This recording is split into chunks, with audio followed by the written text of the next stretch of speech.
जय हिंद दोस्तों। Board exam बहुत ही पास आ चुका है।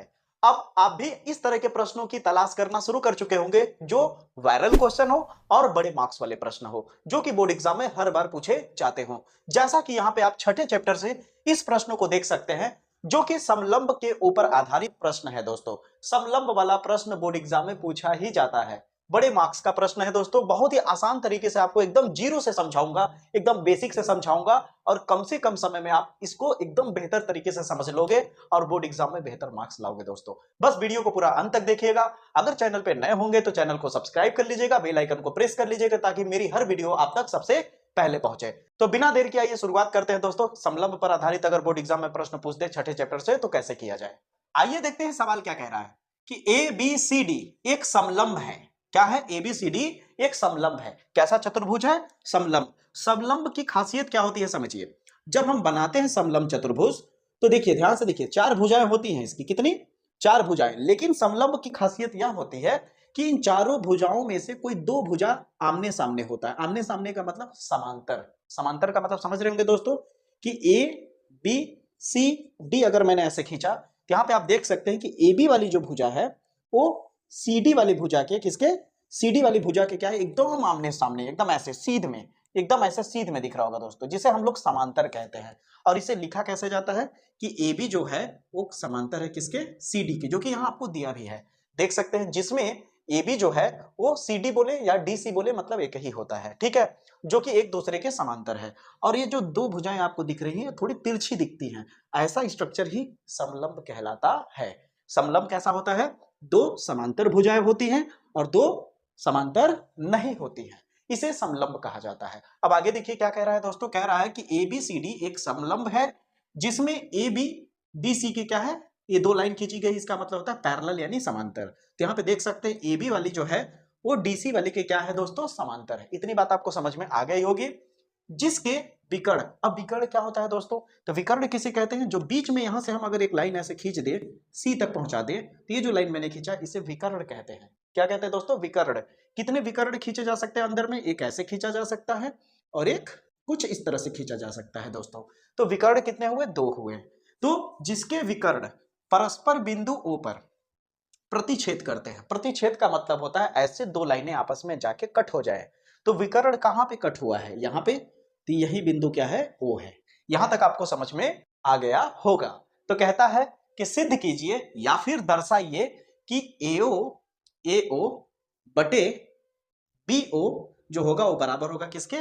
सीओ सीओ बटे डीओ के। ठीक है, ये हमें सिद्ध करना है या दर्शाना है।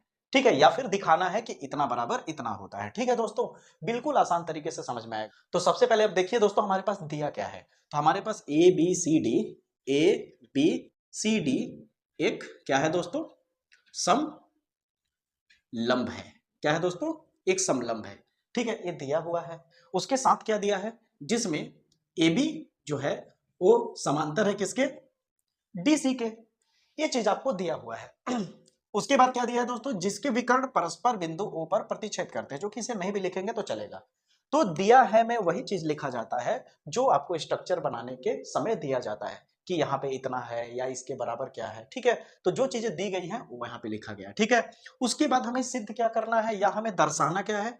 हमें दर्शाना है दोस्तों, हमें क्या सिद्ध करना है कि एओ जो है बटे बीओ वो बराबर है किसके? सीओ बटे डीओ के। ये हमें प्रूफ करना है। ठीक है दोस्तों, अब इसके बाद आप देख रहे होंगे यहाँ मैंने रचना लिखा है। रचना का मतलब होता है कि जो चीजें दिया हुआ है उसके बाद भी अगर हम कोई एक्स्ट्रा चीज इस स्ट्रक्चर में बना दें, कुछ एक्स्ट्रा इसमें जोड़ दें, कुछ बना दें, तो उसे कहते हैं रचना। यानी हमने कुछ अलग से किया, उसे रचना कहते हैं।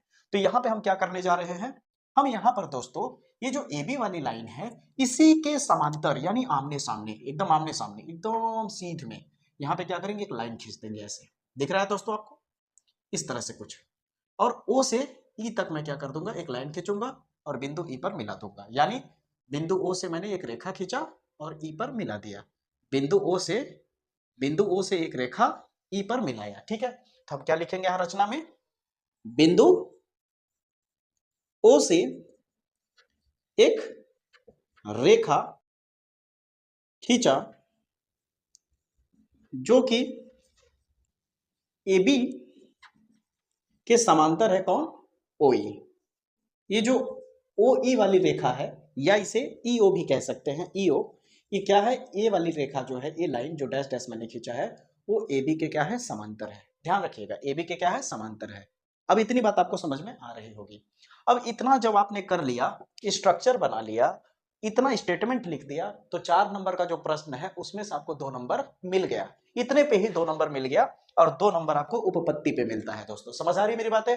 तो ऐसा कभी नहीं सोचना चाहिए कि जो हम स्टेटमेंट लिख रहे हैं उस पे मार्क्स नहीं मिलता है, स्टेटमेंट पे भी मार्क्स मिलता है। समझ आ रही मेरी बातें दोस्तों? इसलिए एक एक चीजों को करना जरूरी होता है। आप डायरेक्ट सॉल्व कर दीजिए, आपको फुल में फुल मार्क्स मिल जाए, ऐसा नहीं होगा बोर्ड एग्जाम में। आपको स्टेप मार्किंग होता है बोर्ड एग्जाम में, याद रखिएगा। अब उपपत्ति करना है हमें दोस्तों, यानी अब यहीं से हम इसे सिद्ध करना शुरू करेंगे।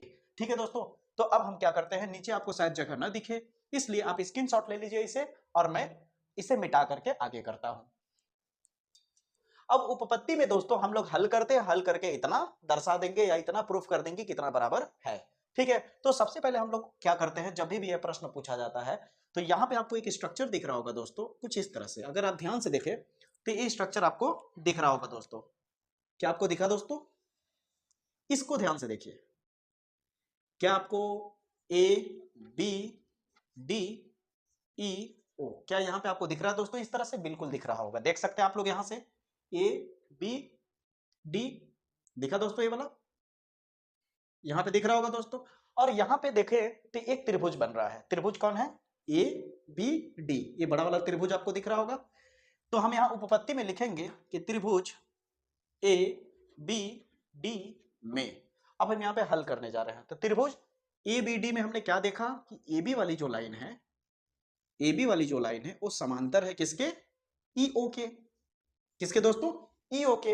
अगर जब भी त्रिभुज के अंदर कोई एक और रेखा हो और वो त्रिभुज के किसी अन्य भुजा के समांतर हो, तो त्रिभुज के भुजाओं का जो अनुपात होता है वो बराबर होता है। यानी यहां पे जो हुआ है, यानी अब इसे चाहे तो आप क्या लिख सकते हैं दोस्तों, ए ई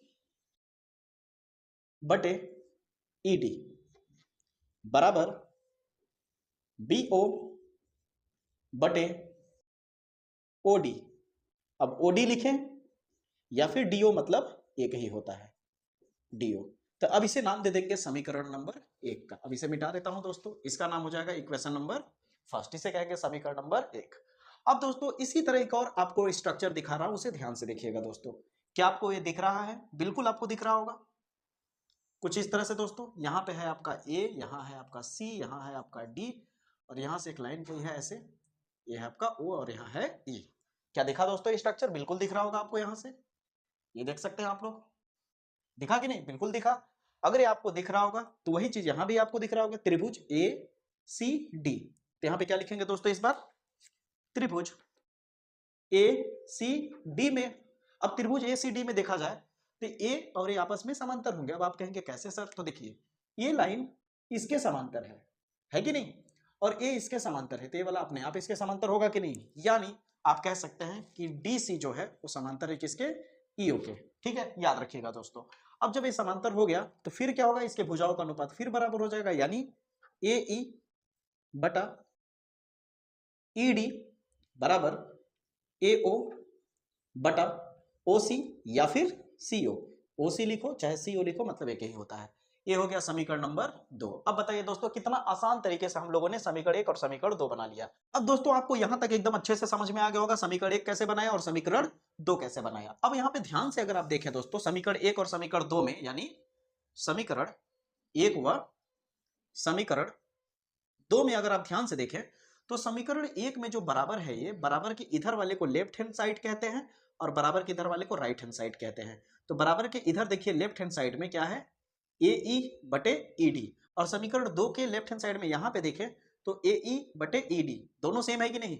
यानी समीकरण 1 का लेफ्ट हैंड साइड और समीकरण 2 का लेफ्ट हैंड साइड दोनों बराबर है, इसलिए इसका राइट हैंड साइड भी बराबर हो जाएगा। यानी आप यहां पे लिख सकते हो बी ओ बटा डी ओ बराबर क्या हो जाएगा दोस्तों, ए ओ बटा सी ओ। बिल्कुल लिख सकते हो आप इसे। अब इसे आप करिए क्या कि इस, अब देखिए ध्यान से, इस सी ओ जो नीचे दिख रहा है आपको, इसको इधर कर दीजिए और बी ओ को इधर। क्यों? क्योंकि ए ओ के नीचे कौन है? B O. इसलिए बी ओ जो ऊपर है वो बराबर के जब उधर जाएगा तो नीचे आ जाएगा, और नीचे वाला ऊपर चला जाएगा, तो क्या हो जाएगा आपका सी ओ बटा डी ओ बराबर ए ओ बटा, अब इसके नीचे क्या आ जाएगा, बी ओ आ जाएगा। आया कि नहीं दोस्तों? अब इसे सीधा लिख दीजिए, चाहे तो आप देखिए बराबर आ चुका है, चाहे तो आप इसे इतने में छोड़ सकते हैं या फिर चाहे तो आप इसे ऐसे भी लिख सकते हैं। भाई बराबर किधर लिखे चाहे उधर लिखे, मतलब तो एक ही है ना। यही आपको सिद्ध करना था, यही आपको प्रूफ करना था, सवाल खत्म हो गया। उम्मीद करता हूं सवाल एकदम जीरो से समझाया आपको दोस्तों, एक एक पॉइंट समझाया, इसलिए थोड़ा सा आपको वीडियो लंबा लग रहा होगा, लेकिन एक एक पॉइंट आपको क्लियर हो गया होगा। अगर आपको वीडियो अच्छा लगा हो, वीडियो पसंद आया हो, तो वीडियो को लाइक कर दीजिएगा, और चैनल को अगर अभी तक सब्सक्राइब नहीं किए हैं तो देर किस बात का, चैनल को जल्दी से सब्सक्राइब करके बेल आइकन को प्रेस कर लीजिए, ताकि मेरे हर वीडियो आप तक सबसे पहले पहुंचे। मुलाकात होगी अगले वीडियो में, तब तक के लिए जय हिंद, जय भारत।